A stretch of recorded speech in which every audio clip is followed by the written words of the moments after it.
The day I pulled a drowning Bigfoot out of the lake changed everything I thought I knew about these mountains. I'm not the type of person who believes in fairy tales, mythical creatures, or anything of that sort. I'm a hiker. I've spent years in the forest, probably walking thousands of miles on these trails since I moved here about 7 years ago. Before that, I lived in the city, stuck in an office job that was slowly killing me. Honestly, the mountains saved me. Every weekend, I managed to get out. I packed up and hit the trails.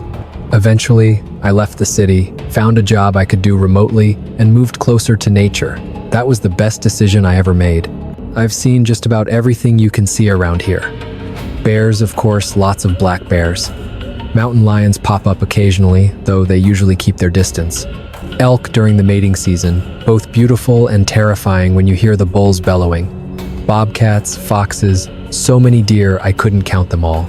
I've even helped pull dogs out of the river when their owners weren't paying attention. I've called wildlife rescue for injured animals. Once, I even stepped in between a bear cub and the highway looking back. It was a stupid move, but it worked out. The thing is, I know this forest. I know what belongs here and what doesn't. And I've never seen anything like what happened last summer. Let me tell you the whole story from the beginning, because the details are crucial. It was a Saturday morning in July, one of those perfect hiking days when everything feels right. The weather forecast had been ideal all week, and I'd been obsessively checking it to plan the trip. Not too hot, not too cold, just the crisp mountain air around 70 degrees Fahrenheit, making you want to spend the whole day outside. I woke up early, around 5 a.m., before the sun came up. I made myself a hearty breakfast because I knew I'd be burning calories all day. Eggs, toast, some fruit. While I ate, I checked my gear, running through my usual checklist. I kept it light since I was hiking on familiar trails and planned to return before dark. 2 water bottles, both full, a bag of snacks, a few energy bars, some beef jerky, and my camera because you never know when you'll spot something interesting. A first aid kit, which I never hike without, with band-aids for blisters, gauze, bandages, and some basic painkillers. Just the essentials. I also packed a small flashlight, though I wasn't planning to be out after dark, and my phone fully charged. A small knife, some waterproof matches, not fancy, just practical stuff. The drive to the trailhead takes about 45 minutes. I left the house around 6 a.m., enjoying the sunrise over the mountains as I drove. There was something special about this trip. The light changes as you get farther from civilization. The road narrows, it gets windier, the trees get denser. You pass fewer houses until, finally, it's just you and the forest. I pulled into a small dirt parking lot around 7:45 a.m. There was another car there, which was normal for a Saturday morning. But from my experience, most weekend hikers stick to the popular trails. The one I planned to take veered off about a mile from here, and most people don't even notice it. It's not marked on most maps, just a trail that locals know. It's 3 miles away from the nearest road, so you don't run into many people, just you and nature. I started up the trail around 7, and the morning was perfect. Cool, maybe in the low 60 seconds, and the humidity was almost non-existent. The sun was still low, casting long shadows through the pines. Birds were singing their morning songs, chickadees, sparrows, woodpeckers tapping away. The occasional rustling in the brush was a squirrel or a rabbit darting off. The forest floor was covered in pine needles, soft and quiet under my boots. The first part of the climb was steady, not too steep, but enough to get the heart rate up. I fell into the rhythm that seasoned hikers know well, the rhythm of breath and step, able to keep going for hours without thinking much about it. By 8:30, I reached a fork in the trail. The main path continued to a popular lookout point, but the smaller trail veered right. I took the smaller trail as usual. This is where things started to get really remote. The trail narrowed, less maintained, roots crossed the path, and you had to watch your step. A few spots required climbing over rocks or fallen trees. It was harder, but that's why I liked it. It felt like I was really out there, deep in the wild. The terrain shifted as I went further in. The higher I climbed, the more jagged the rocks, the steeper the slopes. The trees grew taller. Some of these old pines must have been standing for hundreds of years. It's humbling, walking through these ancient groves. It makes you feel small, in a good way, like you're part of something bigger. By 10 a.m., I'd been hiking for 3 hours and covered about 6 or 7 miles. My legs were starting to feel the burn, that satisfying warmth signaling I'd been working hard. I decided to take a break. Up ahead was one of my favorite spots along the trail. Through the trees, I could see a small lake, maybe a few hundred meters wide, surrounded by pines and huge granite boulders. Some of the rocks were as big as cars, sitting still as if they had been there since the Ice Age. I found a fallen log at the edge of the clearing, dropped my pack, and sat down. The log was smooth, warm from the sun, and felt just right. I pulled out a water bottle and took a long drink. It was ice cold, refreshing. I grabbed a granola bar from my pack, unwrapped it, and ate slowly, savoring each bite like it was a treat. The lake shimmered through the gaps in the trees, perfectly still, reflecting the sky like a mirror. The water was so clear I could see the bottom in most places. I'd swum here before, and it was always peaceful, like all the stress of daily life just melted away. I sat there for about 15 minutes, simply in silence, savoring the moment. Just then, I heard the sound of water splashing. At first, it was just a distant echo, a kind of rhythmic splashing, splash, splash, splash. My first thought was that it might be a bear. Occasionally, people fish at that lake, especially in the summer when the salmon are swimming. At first, the sound wasn't too alarming, but then it changed. The splashing grew more frantic, more desperate. There was a sense of panic in it, if that makes sense. It wasn't the sound of an animal playing or fishing. It was the sound of something struggling, thrashing about. I stood up from the log, my senses suddenly on high alert. The noise intensified, blending with strange growls. It was a guttural sound I couldn't quite place. My first instinct told me that maybe another hiker had gotten into trouble. I grabbed my backpack in haste, not bothering to strap it properly, just holding on to one shoulder strap, and started heading toward the lake as fast as I could without running. The closer I got, the worse the noise became. The splashing now mixed with the frantic thrashing, and the groaning grew louder and more frequent.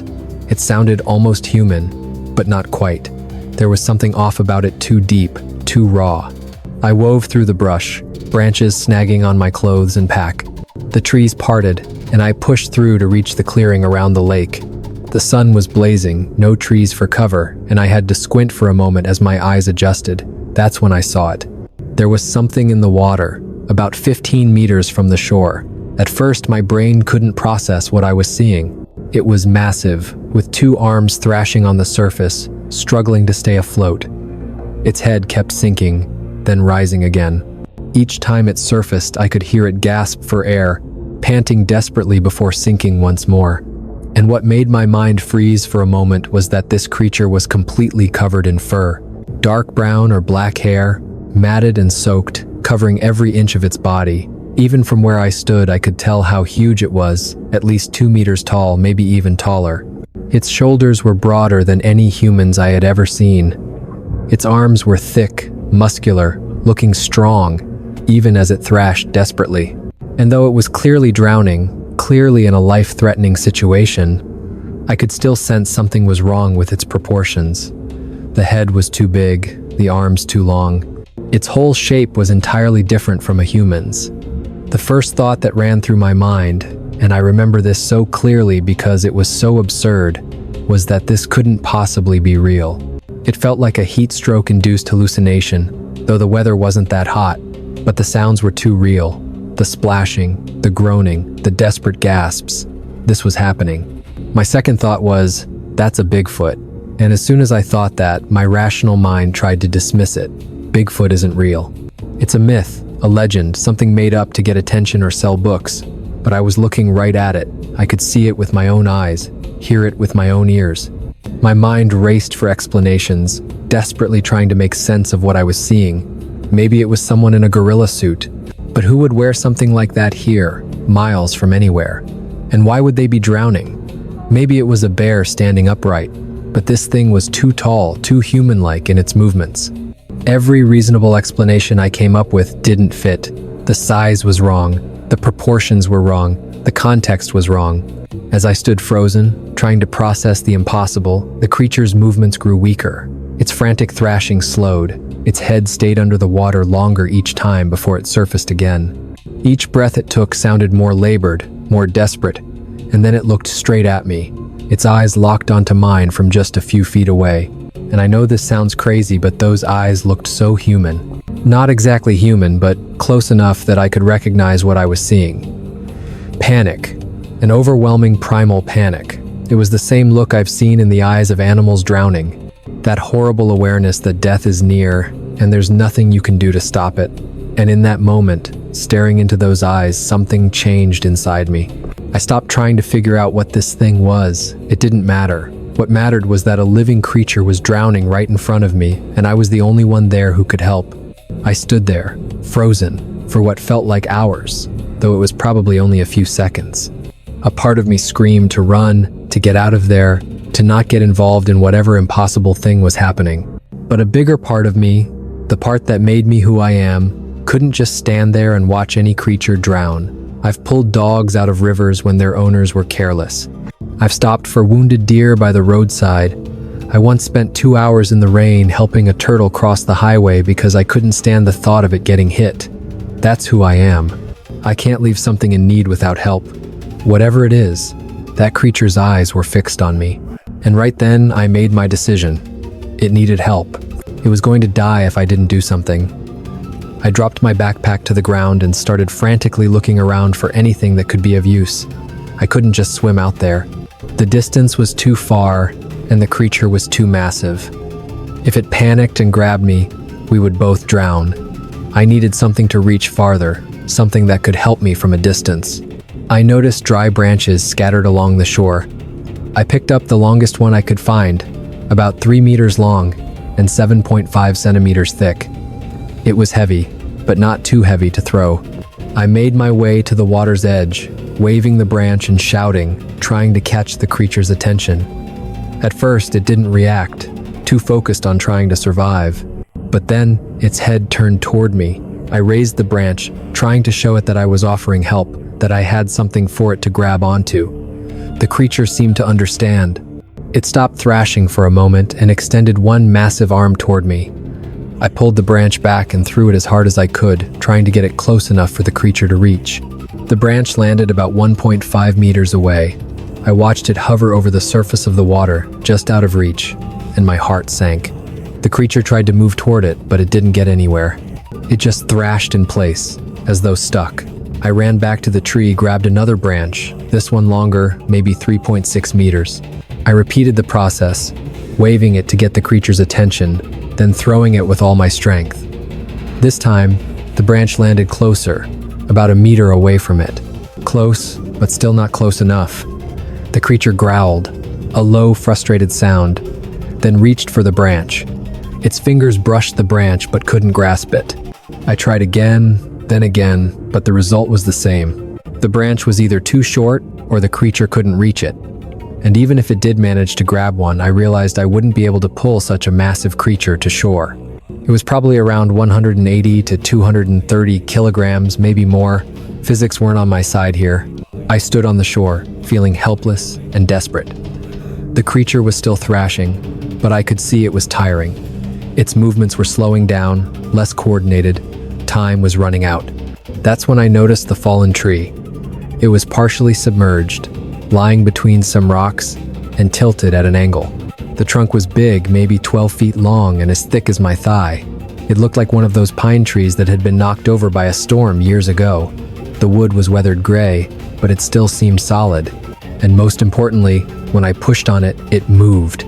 It was buoyant, floating in the water despite its weight. An idea started to form in my mind. If I could get the trunk out to the creature, it could use it as a flotation device, something to hold onto to keep its head above water.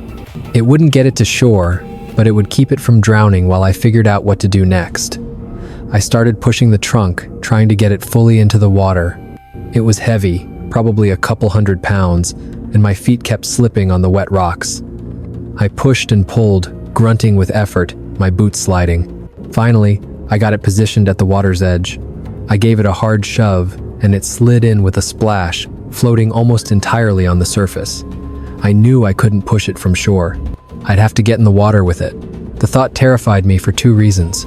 First, the water was freezing mountain lake, cold, fed by snowmelt, even in July. Second, I'd be in the water with whatever that creature was, and I had no idea if it might grab me in its panic. But there wasn't time to debate it. I kicked off my boots and socks, stripped off my shirt, and waded into the water in just my pants. The cold hit me like a physical blow. It actually hurt. That sharp, breathtaking cold that makes you gasp. The water was probably in the 50 seconds, maybe low 60 seconds at most. My legs went numb almost immediately. I positioned myself behind the trunk, hands on the rough bark, and started kicking. My legs barely seemed to work in the cold water, sluggish and uncooperative. I kicked harder, pushing with my arms, trying to drive the trunk forward. It moved, but slowly, so slowly. The creature had stopped thrashing and was barely staying afloat now, its movements weak and uncoordinated. I could see its eyes still locked on me, still aware, but fading. I kicked harder, ignoring the burn in my legs, ignoring how cold I was, just focusing on moving that trunk forward. It took several minutes that felt like hours. My legs screamed at me, burning despite the cold. My arms shook with the effort of pushing. But slowly, inch by inch, I moved the trunk across the 50 feet of water. The creature watched me the entire time, and I'd like to think there was something like hope in its eyes. Finally, I got the trunk within reach. The creature grabbed onto it with both massive hands, and the relief on its face was immediate and unmistakable. It stopped trying to swim, stopped thrashing, and simply held on, breathing deeply. Gasping breaths, its chest heaved, and its whole body trembled with exhaustion. I treaded water a few feet away, catching my own breath. My legs felt like jelly. My arms were so tired I could barely keep myself afloat. But I'd done it. The creature wasn't drowning anymore. And that's when I got my first real look at it. Up close, it was even more incredible than from the shore. The face was definitely humanoid, but broader, with a flatter nose and a more pronounced brow. Its eyes were deep-set, dark brown or maybe black, and definitely intelligent. There was awareness there, understanding. The shoulders were massive, broader than any human could achieve, even with steroids and a lifetime of weightlifting. The arms, even wet and hanging onto the trunk, were as thick as tree trunks, corded with muscle beneath the hair. The hands were huge, probably twice the size of mine, with thick fingers that wrapped around the trunk easily. This was real. This was actually happening. I was treading water 3 feet away from a Bigfoot, but something was still wrong. The creature was holding onto the trunk, safe for now, but it wasn't moving. It wasn't trying to swim to shore. It just stayed in place. And after a minute, I realized it wasn't just tired. Something was keeping it there. The creature made eye contact with me again, and there was something different in that look now. Not panic anymore, but something pleading. It let out a low grunt, almost as if it were trying to talk to me. Then it did something that made my blood run cold. It pointed down into the water with one hand while still holding the trunk with the other. It kept pointing, looking at me, then looking down at the water, then back at me. I didn't understand at first, but it kept doing it, pointing with increasing urgency. Then it hit me. Oh no, it was stuck. It wasn't just drowning because it couldn't swim. Something underwater was holding it there, trapping it. I treaded water, trying to process this new information. This changed everything. I couldn't just help it float and wait for it to recover. It was physically trapped. If I didn't figure out how to free it, it would just be a slower death, hanging onto that trunk until exhaustion took over. I looked at the creature, and it looked back at me, and I knew what I had to do. I had to go underwater, I had to see what was holding it, and I had to figure out how to free it. But I didn't have a choice. I took several deep breaths, hyperventilating to load up my blood with oxygen. The creature watched me, seeming to understand what I was about to do. I gave it a look that I hoped said, "I'll be right back," and then I dove. The cold water was even worse underwater. It felt like it was crushing my chest, squeezing my lungs. I opened my eyes. Despite the sting, the visibility was poor, maybe 10 feet at best.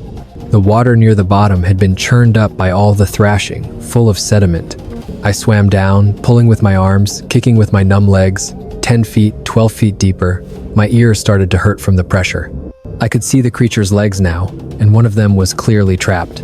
The right leg was wedged between a large boulder and some kind of rocky formation, caught at the ankle. The boulder was massive, probably weighing several hundred pounds at least. The creature's foot must have slipped into the gap between them. Then the boulder had shifted slightly, pinning it there like a vise. My lungs were starting to burn. I'd been down for maybe 20 seconds, and I needed to surface.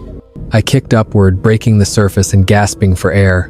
The creature was watching me anxiously, and I could see the question in its eyes. Now, I understood the full horror of the situation.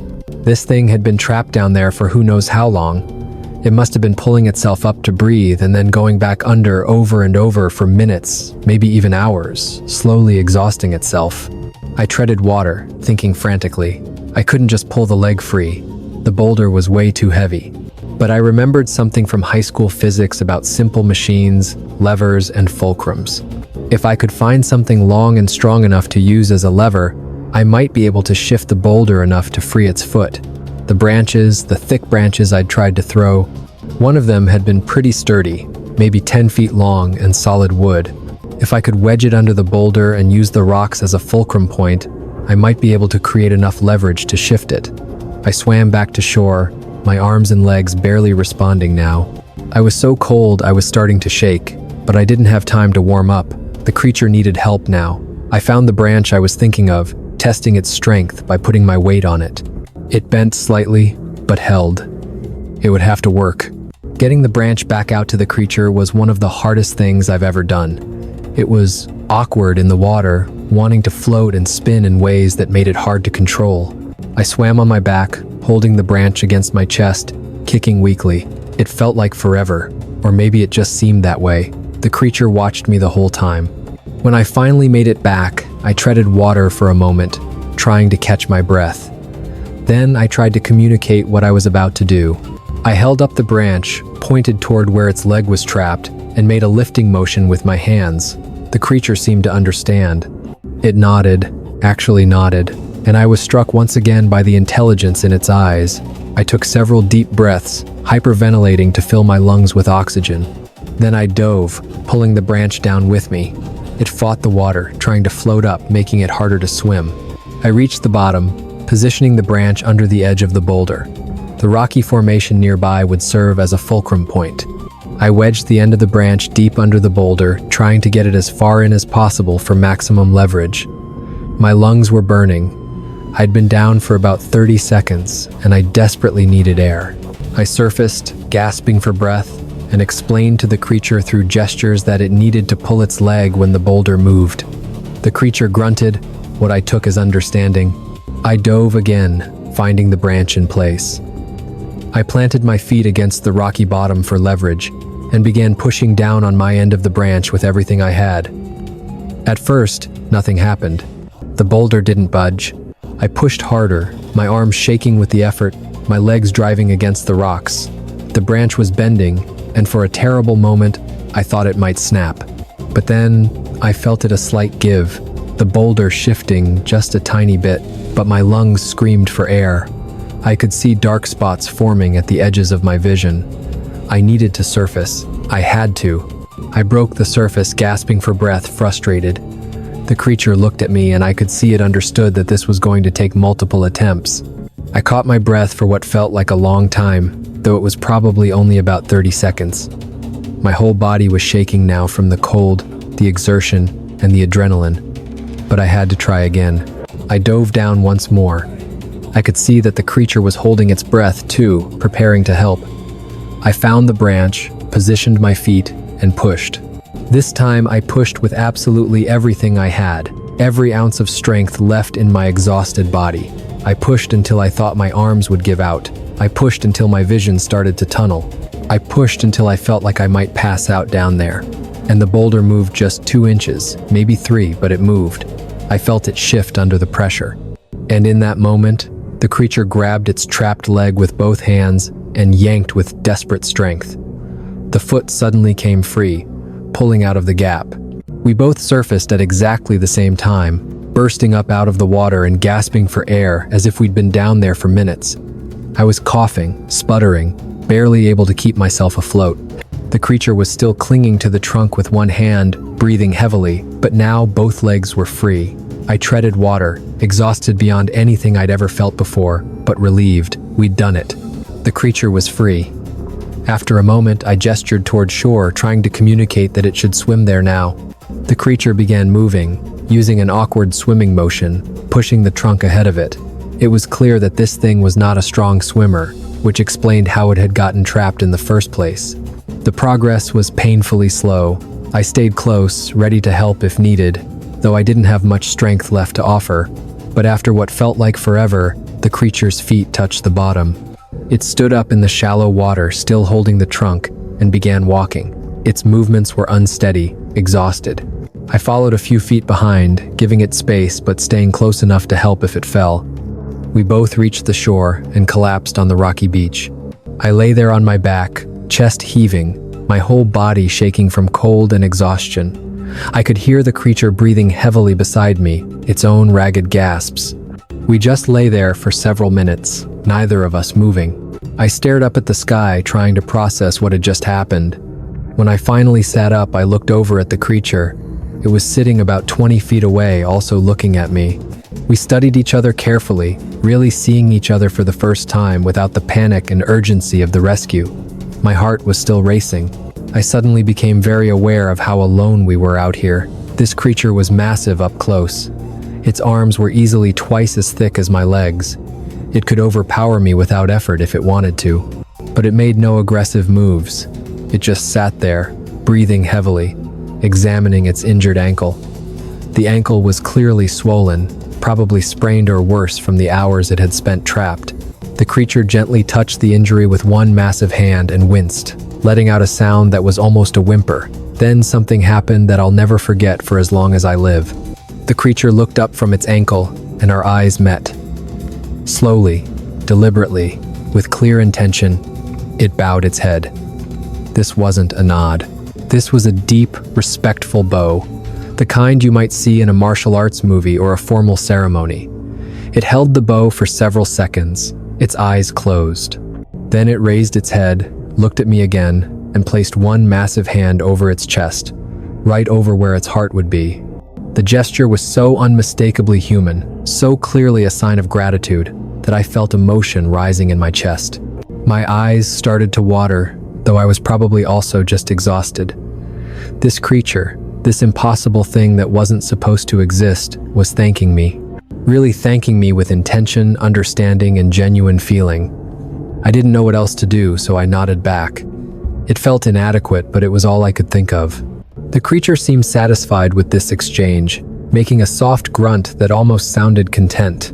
It attempted to stand, putting weight on the injured leg. Immediately, it limped badly, almost falling before catching itself. It took a few awkward steps, clearly in pain. But despite the struggle, the creature started moving away from the shore, limping toward the trees. Without thinking, I called out. I just made a sound, not even a word. The creature paused and looked back at me over its shoulder. Then, unexpectedly, it did something else. It gestured with one hand in a sort of come here motion, a clear beckoning follow me. Every survival instinct I had screamed warnings. Don't follow it into the forest. Don't go into unknown territory. This could be dangerous. But I looked at its face, into those intelligent eyes, and something in its demeanor seemed safe, trustworthy even. There was no aggression there, no threat, just an invitation. And honestly, if it wanted to hurt me, it could have done so already.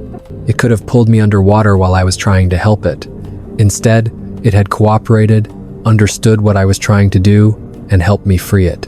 And more than that, I was curious, intensely curious. This was a Bigfoot, a real, living Bigfoot. Something science said didn't exist, and it was inviting me to follow.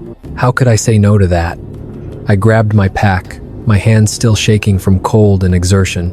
I pulled my damp shirt back on. It had stayed on the shore while I was in the water, and though it didn't help much with the warmth, it felt better than being shirtless. I put on my socks and boots, my fingers fumbling with the laces. The creature waited patiently, watching me get ready. Then it turned and started walking slowly because of the limp. I followed, maintaining a distance of about 15 to 20 feet, close enough to keep it in sight, far enough to feel like I had some reaction time if something went wrong. The creature limped ahead, moving through the forest with a natural grace, Despite the injury, every now and then it would glance back over its shoulder, checking to make sure I was still following. At first, the path seemed random. We were just wandering through the trees, no apparent direction or destination. But after about 10 minutes, I started noticing things. Branches broken and bent at specific angles, not the random breaks from storms or animals, but deliberate bends that pointed in a certain direction. Scratches on tree bark at regular intervals, too uniform to be from bears sharpening their claws. Small stacks of stones, arranged like cairns, with 3 or 4 rocks balanced on top of each other. These were trail markers. This was a trail system as deliberate and purposeful as any human hiking trail, just more subtle. The creature wasn't wandering randomly. It knew exactly where it was going. This was its territory. We walked for about 30 or 40 minutes, steadily moving uphill. The terrain grew rockier, more rugged. I had been hiking these mountains for years, but I had never ventured this far in this direction. This was completely unfamiliar to me. The trees grew taller, older, and there was more deadfall on the ground, more moss covering everything. And then I started noticing more signs, trees with bark stripped off in neat vertical strips, deliberate harvesting, small clearings where the grass was flattened in circular patterns, like something large had been sleeping there repeatedly. A stack of bones near a small creek, deer bones arranged in a way that seemed purposeful. A growing feeling began to settle in. I'm deep in someone else's territory now, not threatening exactly, but definitely marked. This place belonged to the creature, or to others like it. I was a guest here, maybe an honored guest, given what had happened, but still a guest in a place not meant for humans. The creature led me into a small valley between 2 rock formations, a natural canyon maybe 100 yards across. The walls were steep on both sides, covered in trees and bushes, and that's when I started seeing the structures. They were strange, unlike anything I had seen before. Branches woven together, forming teepee-like shapes. Some of the structures were standing upright, some leaning, and others had fallen over, slowly being reclaimed by the forest. They ranged from maybe 6 feet tall to 10 feet or more. Some were tight and neat, branches woven together in complex patterns, while others were looser and more haphazard. The structures were too deliberate to be natural. These had been made, constructed with purpose. Some of the structures were covered with leaves and moss, suggesting they were old, perhaps years old. Others looked newer, the wood still fresh and lighter in color. This was evidence of intelligence, of planning and construction. This was culture. The realization sent chills down my spine. The creature stopped at the base of a rocky hillside. There was a cave entrance about 8 feet high and 6 feet wide, partially concealed by hanging vines and brush that had grown over and around it. Perfect camouflage. The creature gestured for me to wait, a clear hand signal, unmistakable even across species. Then it limped toward the cave entrance and disappeared into the darkness. I stood there outside, my heart pounding in my chest again. There were more signs around the entrance, bones scattered nearby, some small like rabbits or birds, some larger like deer, tufts of fur caught on branches, smooth stones arranged in a circle near the entrance. This was definitely a dwelling. Someone lived here. I could hear movement inside the cave, shuffling sounds, the occasional grunt or scrape. The thought of more Bigfoot suddenly appearing from the cave was both thrilling and terrifying. I thought about my phone in my pack. I could take a picture. I could have proof of this evidence, proof that would convince the world. But something stopped me from reaching for it. It felt wrong, like a violation. The creature had just trusted me enough to lead me to its home. Taking a picture felt like betrayal. After what was probably 5 or 10 minutes, though it felt longer, the creature emerged from the cave.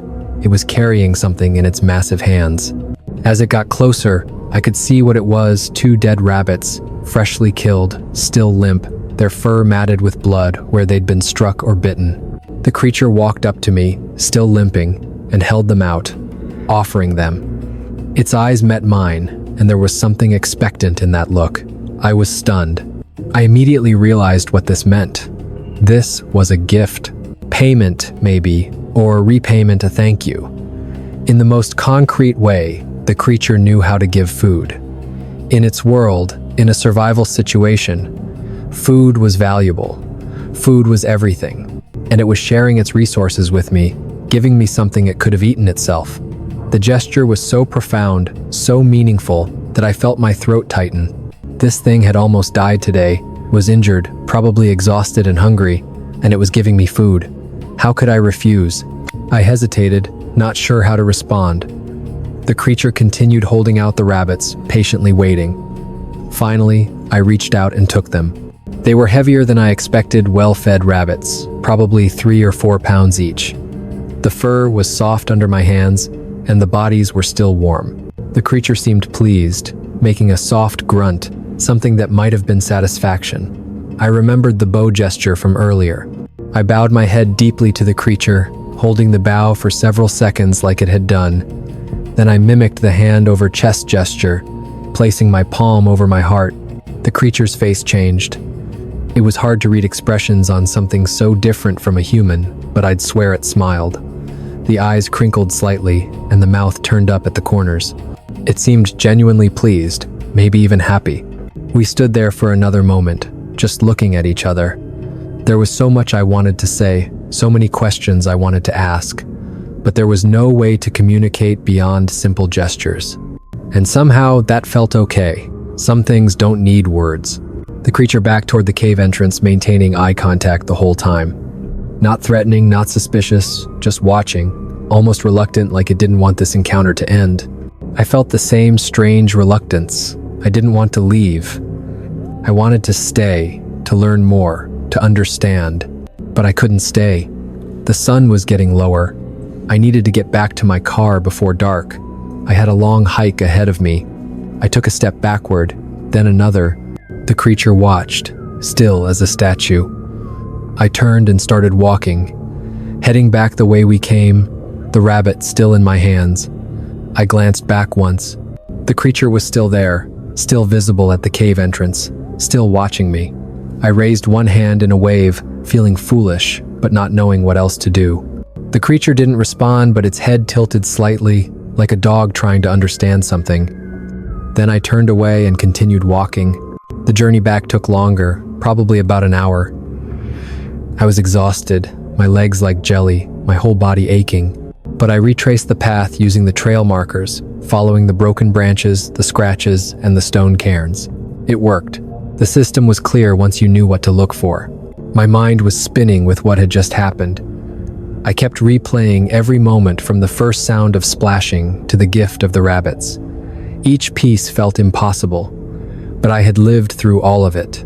It was real. I knew no one would believe this story. Even my closest friends would think I'd made it up or misinterpreted what I'd seen. Bigfoot doesn't exist.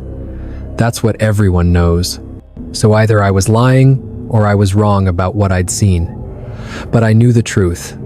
I had seen it with my own eyes, touched it with my own hands. I had looked into its eyes and seen intelligence staring back. I had seen it understand my gestures. I had seen it communicate in return.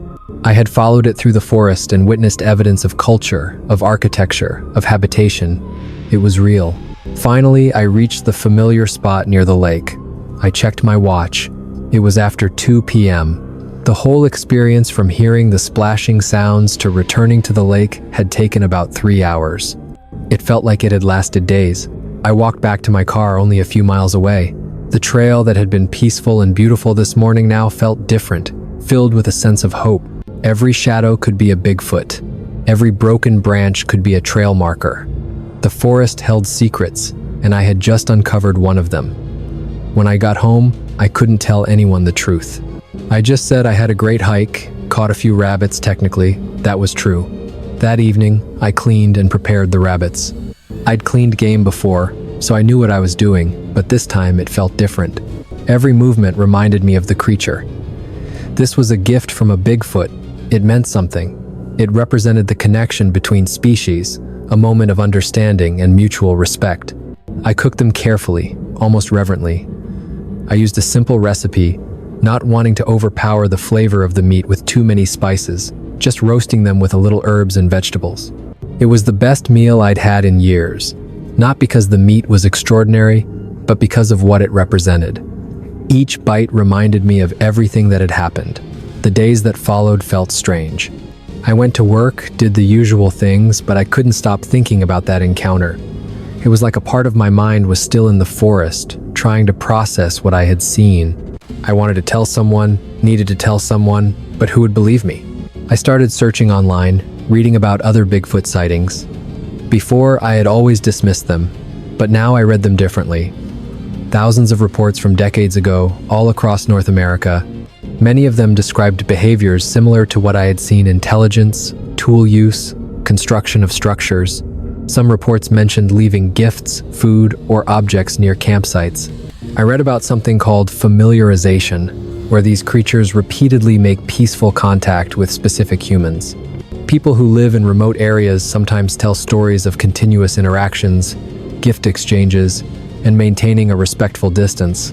That was exactly what had happened to me. And what if I went back? That's the question, isn't it? Should I return? A part of me was shouting, yes, this is the most amazing thing that's ever happened to me. I've interacted with a creature no one believed existed. I saved its life. We communicated, we connected. But another part of me remained cautious. I had been lucky.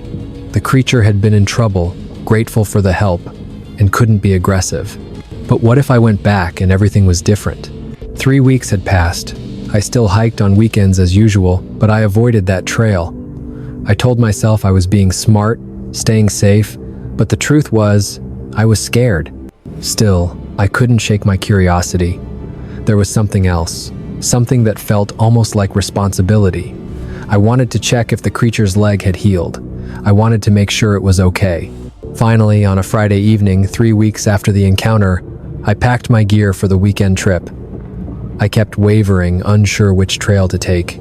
I pulled out the map, reviewing the different options, but I couldn't lie to myself any longer. I knew where I wanted to go. I was going back to that lake. This time I prepared differently. More food, including some leftovers to use as a gift, a better first aid kit, a few dried fish I'd bought at the camping store. I felt a little silly packing for a Bigfoot encounter, like I was preparing to meet a friend. But that's honestly how I felt. Saturday morning, I drove to that same trail. My heart was pounding as soon as I parked. 3 weeks ago, I was just another hiker. Now, I knew something most people in the world didn't.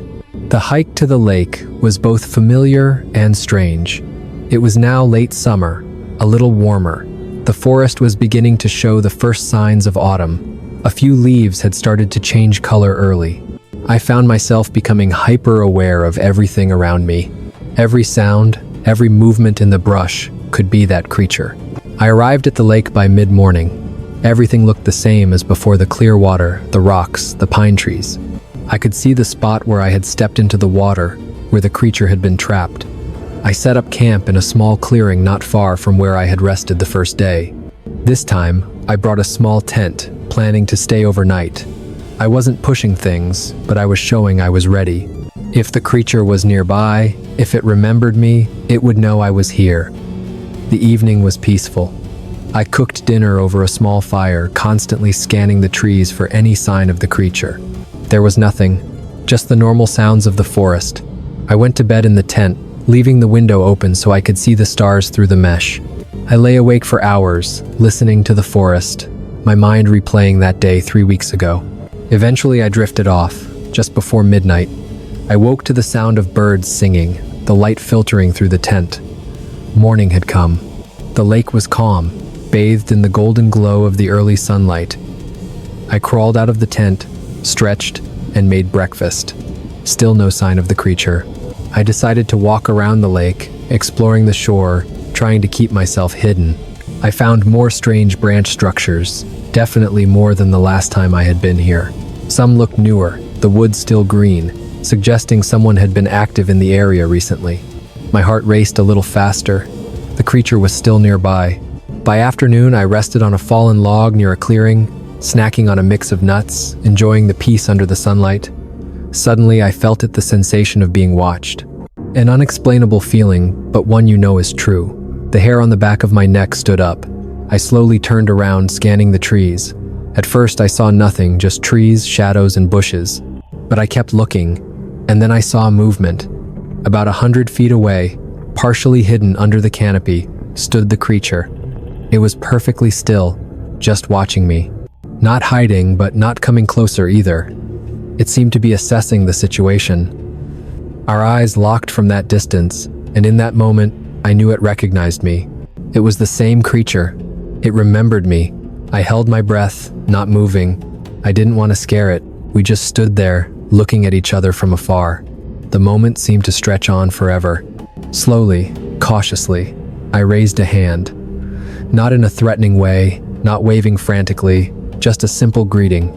The creature stayed still for a long while. Then, unmistakably, deliberately, it bowed its head.